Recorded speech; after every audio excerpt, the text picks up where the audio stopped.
Saya mulai mengenal ekoprint itu sejak tahun 2018. Ekoprint ini beda dengan batik. Batik zaman dulu sampai sekarang masih ada. Dan mungkin ekoprint ini nanti akan sama dengan batik.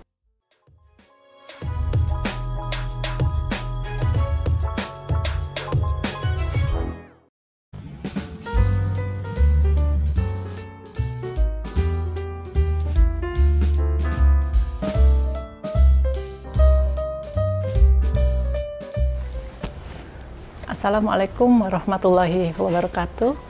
Perkenalkan, saya Nyonya Erna Beni Sukandari. Jabatan saya saat ini sebagai Ketua Korcap 6 Daerah Jalasenastri Armada 2. Karena mengikuti mendampingi suami sebagai Ketua Korcap. Alhamdulillah saya mulai mengenal ekoprint itu sejak tahun 2018. Nah, kebetulan ketua umum itu pintar sekali membuat ekoprint, shibori, dan lain-lain. Tapi saya tidak tertarik dengan shibori. Setelah itu, saya suka sering hanya menyiapkan untuk orang-orang pelatihan. Saat itu saya belum begitu tertarik, karena bagi saya saat itu selain biayanya mahal, juga sepertinya kayak kalau orang Jawa bilang itu jelimet gitu. Membingungkan seperti itu. Nah, terus begitu saya bertemu dengan beliau itu, saya hanya menyiapkan bahan-bahan untuk beliau pelatihan bersama dengan atase, bersama dengan pengurus, kadang-kadang dari Jalasenastri seluruh Indonesia, ibu itu mengajar gitu.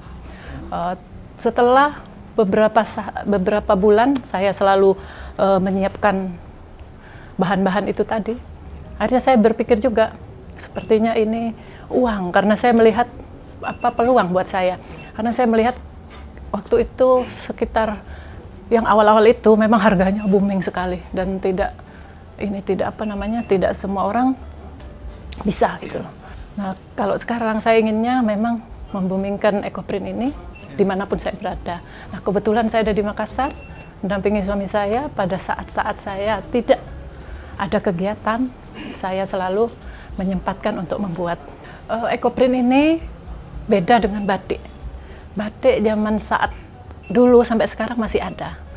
Dan mungkin ekoprint ini nanti akan sama dengan batik karena unik tadi. Jadi ekoprint ini dulu juga pernah dibuat kayak talk show seperti itu.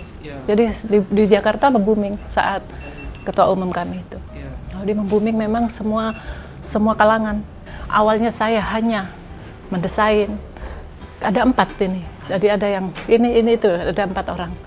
Akhirnya kita berpencar sendiri-sendiri seperti sekarang ini. Jadi saya dulu bagian penjual, bagian ini, tapi begitu saya lihat hasilnya, wah, akhirnya saya tertantang untuk seperti itu, untuk terjun sendiri.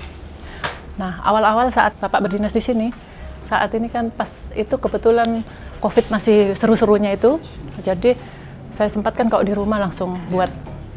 Jadi saya masih punya kesempatan banyak, setiap hari saya bisa menghasilkan 10 kain sepasang, bisa menghasilkan kulit untuk tas itu, sekitar ya bisa 15. Kalau tas itu dari kulit domba, saya pesannya mesti dari Jogja. Setelah itu dia dimasak dulu, maksudnya itu dikasih larutan untuk menampakkan ini tadi warna-warna dari daun tersebut gitu. Jadi sehingga kain yang awalnya berwarna putih, dia bisa kita berubah jadi warna merah, warna pink, warna coklat, warna hitam, sampai warna yang hijau-hijau, kuning juga bisa. Pas saat COVID ini saya biasanya itu suka lebih banyak menjual dengan mengirim atau online. Nah, untuk yang sudah kenal-kenal biasanya langsung ke sini. Yang pertama saya dapat penghargaan itu dari Apindo. UMKM terbaik di Makassar. Kemudian saya dapat dari Apindo kembali. Oh, ini dulu. IPMI. Dari Ikatan Pengusaha Muslim Indonesia.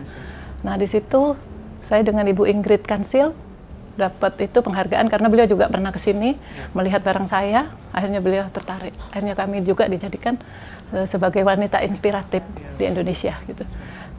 Seluruh IPMI pusat, maksudnya dari daerah-daerah mana berkumpul, saya mendapatkan itu sebagai wanita inspiratif UMKM terbaik.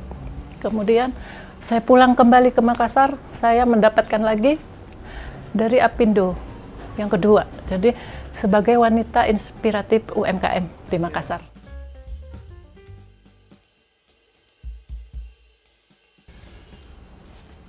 Ini adalah salah satu bentuk hasil dari UMKM Jalan Nirvana The Daun yang ada di Makassar. Kain ini berasal dari kain sutra. Ada juga kami punya tas. Tas ini dibuat dari kulit domba. Jadi kita punya pengrajin, jadi kita sebagai ini juga memanfaatkan pengrajin agar berbagi rezeki bersama. Ada lagi sepatu. Nah, sepatu boot ini dibuatnya juga dari kulit. Kebetulan ini kulit sapi.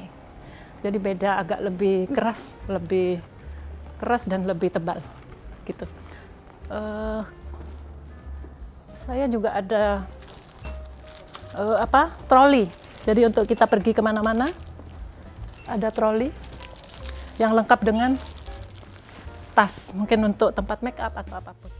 Untuk anak-anak muda yang ada di Makassar, juga mungkin dari instansi-instansi yang ingin belajar, kami juga siap untuk ini. Karena kedepannya pangsa pasarnya saya kira nanti akan lebih baik. Pesan saya, jangan pernah merasa malu, jangan pernah merasa tidak bisa. Jadi semua bisa, selama kita mau belajar.